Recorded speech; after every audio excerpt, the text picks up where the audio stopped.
lanjutkan pengajian kita tentang pembahasan tentang ilmu yang wajib bagi setiap orang yang beriman, seorang muslim, untuk tidak ada alasan tidak mengetahuinya. Tapi saya akan menjelaskan sedikit di sini apa yang diungkapkan oleh sahibul kitab Al-Habib Abdullah bin Alawi Al-Haddad radhiyallahu anhu wa nafa'ana bihi wa bi ulumihi fid darain. Wa'lamu ma'asyiral ikhwan, mannallahu alaina wa alaikum bil afiyati wal yaqin. Saya ingin garis bawahi kata-kata afiyah.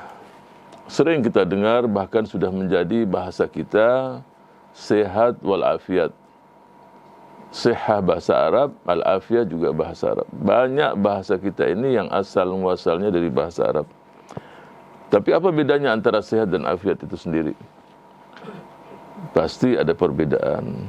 Kalau sehat itu sehat jasmani kita. Kesehatan, umpamanya seseorang bisa berjalan, kakinya sehat. Telinganya bisa mendengar, telinganya sehat. Ya, artinya seluruh tubuh itu dalam kondisi tidak sakit. Jadi lawannya sehat itu adalah sakit.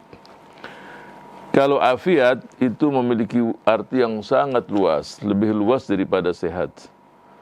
Jadi keafiatan itu contoh umpamanya kita sering mendengar bahkan membaca wirid yang kita baca pagi maupun petang. Kita katakan Allahumma afini fi badani, Allahumma afini fi sam'i, Allahumma afini fi basari. Apa arti afini fi badani? Mungkin seseorang itu badannya sehat, ya, pendengarannya sehat, penglihatannya pun sehat, bisa melihat. Tapi yang kita inginkan dan bermohon pada Allah Subhanahu wa ta'ala agar tubuhnya itu sehat dan afiat. Afiat itu digunakan untuk menggapai ridha Allah Subhanahu wa ta'ala. Pendengarannya pun afiat, afini fi sam'i, pendengarannya sehat dan afiat juga. Maksudnya digunakan untuk mendengar sesuatu yang diridhai oleh Allah Subhanahu wa ta'ala. Matanya pun diberikan keafiatan, tidak melihat kecuali sesuatu yang diridhai oleh Allah Subhanahu wa ta'ala. Apalagi di zaman kita sekarang, na'udzubillah, seseorang bisa saja berbuat maksiat, tidak ada yang tahu kecuali dia dan Allah Subhanahu wa ta'ala. Di kamarnya sendirian, tapi dia bisa meluncur dan bebas kemana-mana. Olehnya itu orang memohon selalu keafiatan. Dalam sebuah hadis baginda Rasul sallallahu alaihi wasallam ketika berziarah ke makbarah, ke kuburan, Rasul sallallahu alaihi wasallam memberikan salam kepada ahlul kubur, antumus sahiqun wa nahnul lahiqun, nas'alullah lana wa lakumul afiyah. Ya, kemudian dijelaskan oleh Rasul di sini, al-afiyah adalah keselamatan dari siksa kubur, dari siksa api neraka. Selamat. Jadi yang namanya afiat itu jauh lebih luas artinya daripada kesehatan itu sendiri. Ya, keselamatan, bahkan diselamatkan dari fitnah, diselamatkan dari api neraka, diselamatkan dari hal-hal yang bukan hanya masalah jasmani saja. Wasalaka bina wa bikum masalikal muttaqin, annahu la budda likulli muslimin wa muslimatin min ma'rifatil ilm. Semoga Allah memberikan kita, memposisikan kita di jalan orang-orang yang muttaqin. Nah, ini juga bukan karena kehebatan seseorang, karunia pemberian Allah Subhanahu wa ta'ala. Jadi jangan sekali-kali seseorang itu ujub dengan dirinya.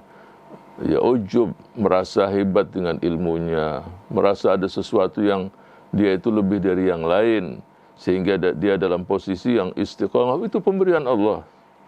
Manusia berusaha, tapi yang menentukan segala-galanya Allah Subhanahu wa ta'ala. Bahkan sudah saya sebutkan, sudah ditentukan takdir manusia sebelum diciptakan alam semesta 50.000 tahun. Wa inna yawman 'inda rabbika ka'alfi sanatin mimma ta'udun. sehari di sisi Allah seperti 1000 hari di perhitungan manusia. Sehari 1000 yawman ke alfi sanah. Satu hari di sisi Allah ke alfi sanah, 1000 tahun. Bukan 1000 hari, 1000 tahun. Nah, kalau 50.000 tahun, kalikan saja berapa jumlahnya itu sendiri. Dan semuanya itu di sisi Allah tidak ada nilainya semuanya. Tidak ada yang namanya waktu di sisi Allah, itu hanya untuk manusia semua. Olehnya itu manusia berusaha, bermohon, bermunajat kepada Allah Subhanahu wa taala untuk dia mendapatkan jalan para muttaqin. Kemudian di sini, dan saya sudah singgung, saya sudah jelaskan, tidak ada alasan untuk setiap muslim tidak mengatakan, oh saya tidak tahu, tidak ada alasan. Nah, ilmu-ilmu apa itu?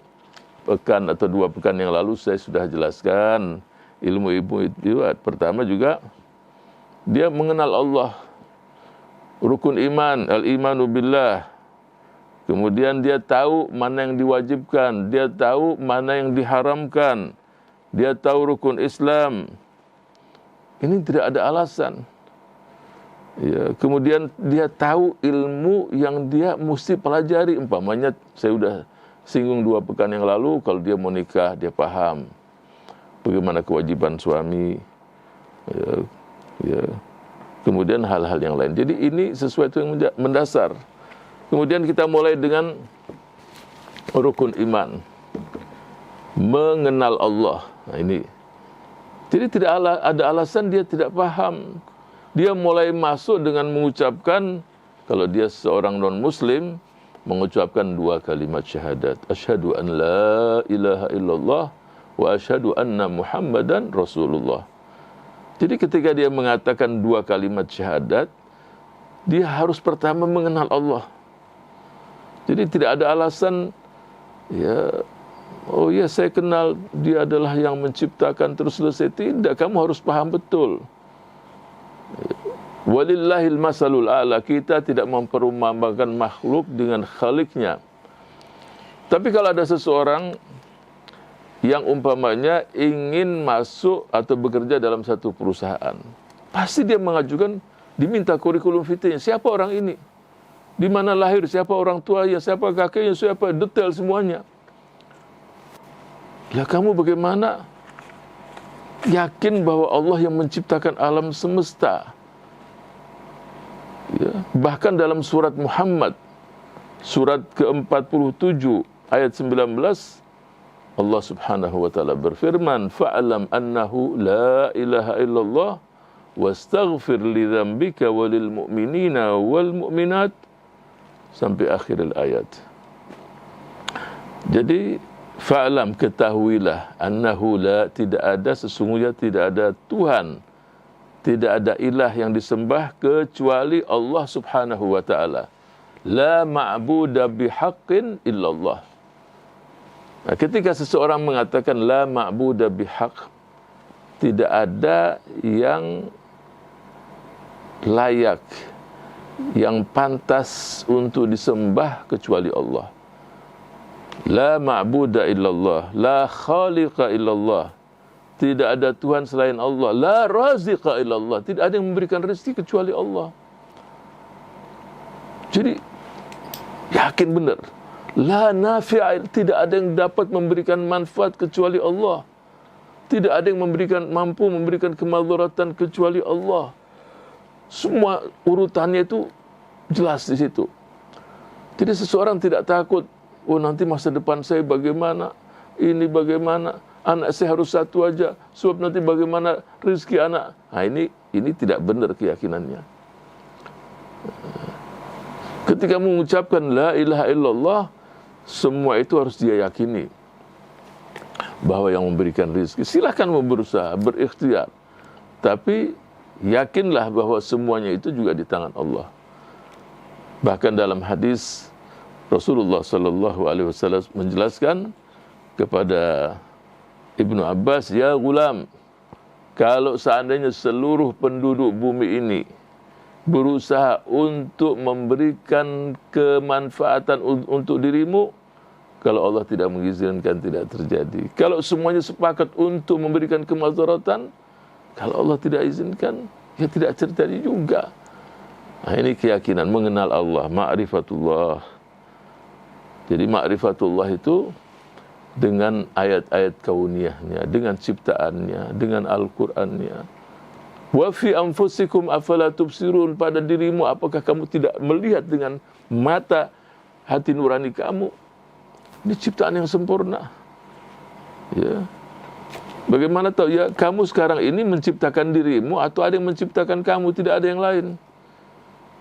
Ya pasti seseorang tidak menciptakan dirinya, berarti ada yang menciptakan. Buktinya apa? Dia masa anak-anak, baru lahir, kemudian dewasa, tua. Siapa yang bisa menahan dirinya untuk tidak tua? Proses terus. Jadi dari anak, muda, dewasa, tua, akhirnya selesailah kehidupan itu sendiri. Ketika mengenal Allah Subhanahu wa ta'ala, maka disitulah dia mulai memahami, menghormati, mencintai, menta'zim, dan semakin dekat, sampai seseorang itu mencintai Allah Subhanahu wa ta'ala.